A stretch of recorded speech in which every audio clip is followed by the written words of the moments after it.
ఈ వీడియోలో మనం ఐవీఎఫ్లో 10 డేస్ ఇంజెక్షన్స్ ఇచ్చాక ఎగ్స్ ఎలా బయటికి తీస్తామో, ఎగ్స్ ఏ గ్రేడింగ్లో మిక్సబుల్ క్వాలిటీ అంటే ఏంటి, ఎగ్లో కూడా గ్రేడింగ్ ఉంటుంది M1 M2 జీవి. అసలు ఇవంటే ఏంటి, M2 ఎగ్స్ లోపలికి మిక్స్ చేసినప్పుడు ఫస్ట్ డే ఏం అబ్జర్వ్ చేస్తాము, సెకండ్ డే థర్డ్ డే ఏం అబ్జర్వ్ చేస్తాము, ఫోర్త్ డే ఫిఫ్త్ డే ఏం అబ్జర్వ్ చేస్తాము, ఈ థర్డ్ డే ఎంబ్రియోస్ ట్రాన్స్ఫర్ చేస్తే సక్సెస్ రేట్స్ ఎలా ఉంటాయి, ఫిఫ్త్ డే ఎంబ్రియో ట్రాన్స్ఫర్ చేస్తే సక్సెస్ రేట్స్ ఎలా ఉంటాయి అన్న టాపిక్ గురించి మాట్లాడుకుందాం. హలో అండి, నేను మీ doctor Anusha Reddy, fertility expert, 49 fertility centre, Warangal branch.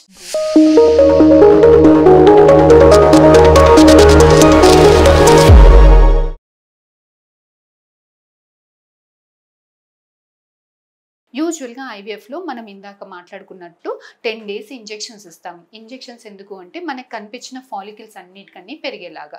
8 to 10 days injections ఇచ్చాక ఫాలికల్ సైజ్ అనేది 17 to 18, 19 mm ఉన్నప్పుడు ట్రిగర్ ఇంజెక్షన్ ఇచ్చి 35 అవర్స్కి అనస్థీషియా ఇచ్చి మన స్కాన్ ఏదైతే చేస్తామో స్కాన్ గైడ్కి, స్కాన్ ప్రోబ్కి ఒక చిన్న నీడిల్ ఉంటుంది. సో ఆ నీడిల్ ద్వారా మనకి జస్ట్ బ్లడ్ ఎలా డ్రా చేస్తామో అలా ఫాలికల్స్లో నుంచి ఎగ్ డ్రా చేసి టెస్టింగ్కి పంపిస్తాం. ఆ ఫ్లూయిడ్ని టెస్టింగ్కి పంపిస్తాం, అందులో ఎగ్స్ ఉన్నాయా లేదా అని చెక్ చేయడానికి.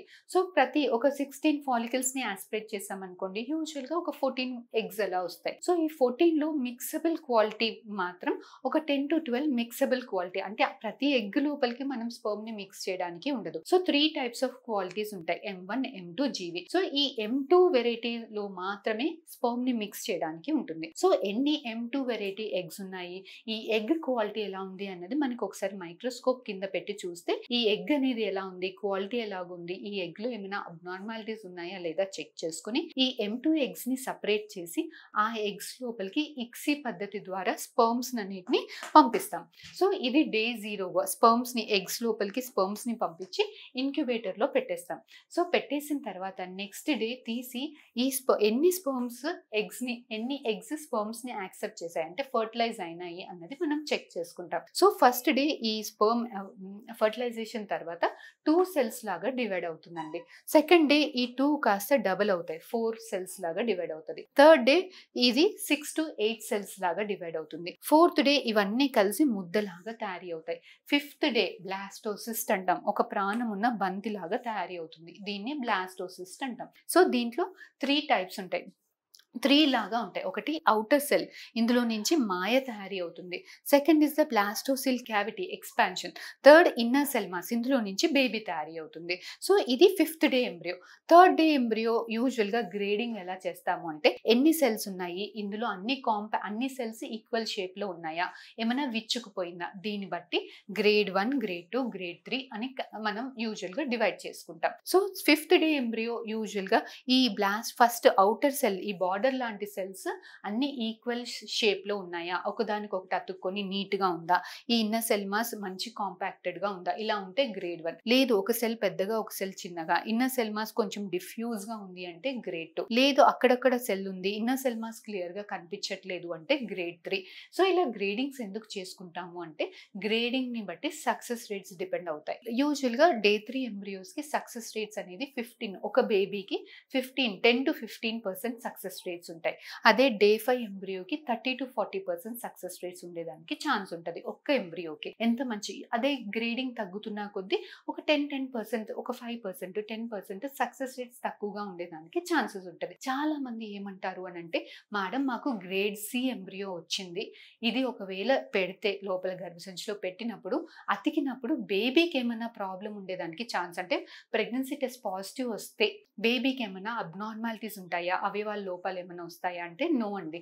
ఈ గ్రేడింగ్స్ అన్నీ కూడా మనము బేబీ అతికేదానికి ఛాన్స్ ఎంత ఉంటుంది అన్న దాని మటుకే మనం యూజ్ చేసుకుంటాం. Once baby pregnancy test positive వచ్చినప్పుడు గ్రేడింగ్ తోటి ఎటువంటి సంబంధము లేదు. మంచిగా కనిపిస్తున్న ఎంబ్రియో కూడా లోపల జెనెటికల్ కంటెంట్ అనేది మనం చూడట్లేదు, చెక్ చేయట్లేదు. యూజువల్ గా మంచి కనిపించిన ఎంబ్రియో కూడా లోపల జెనెటిక్ ప్రాబ్లం ఉండి ఉండొచ్చు, బాగా కనిపించిన ఎంబ్రియో మేబీ జెనెటికల్ గా నార్మల్ గా ఉండొచ్చు. సో ఇవన్నీ కూడా మనకి ప్రెగ్నెన్సీ ఇచ్చేదానికి అవకాశం ఎంత ఉంటుంది వస్తాయి అన్నది ఒక అందాజ్ ఎస్టిమేట్ మాత్రమే. అప్పుడప్పుడు గ్రేడ్ 1 ఎంబ్రియోస్ పెట్టినా ఫెయిల్ అవ్వచ్చు, గ్రేడ్ 3 ఎంబ్రియోస్ పెట్టినా సక్సెస్ అవ్వచ్చు. సో ఎప్పుడైనా మీ fertility doctors grade C embryos ఉన్నాయి అంటే పెద్దగా కంగారు పడొద్దండి. చాలా మంది కంగారు పడి హైరాణ పడి గ్రేడ్ సి ఎంబ్రియోస్ ట్రాన్స్ఫర్ చేసుకున్నా పెద్ద రిజల్ట్ ఉండదు, ఒకవేళ అతుకుతే బేబీకి ఏమైనా ప్రాబ్లం ఉంటదేమో అని టెన్షన్ పడుతుంటారు. యూజువల్గా ఫ్రీక్వెంట్ గా పేషెంట్స్ అడిగే డౌట్స్ ఇవి.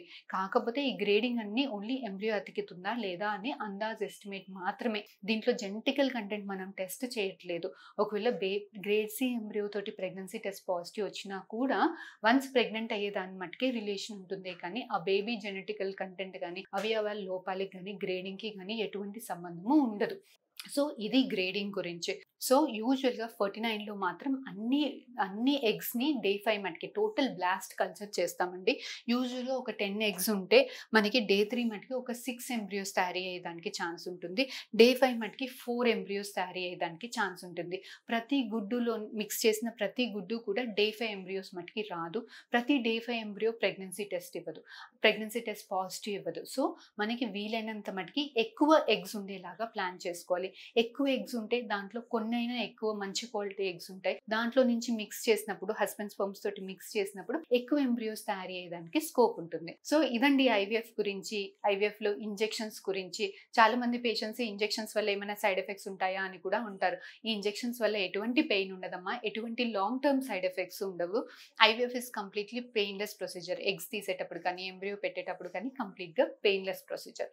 సో కంగారు పడకండి, అనవసరమైన అపోహలతోటి ఒక మీ బేబీని ఇంకా దూరం చేసుకోకండి.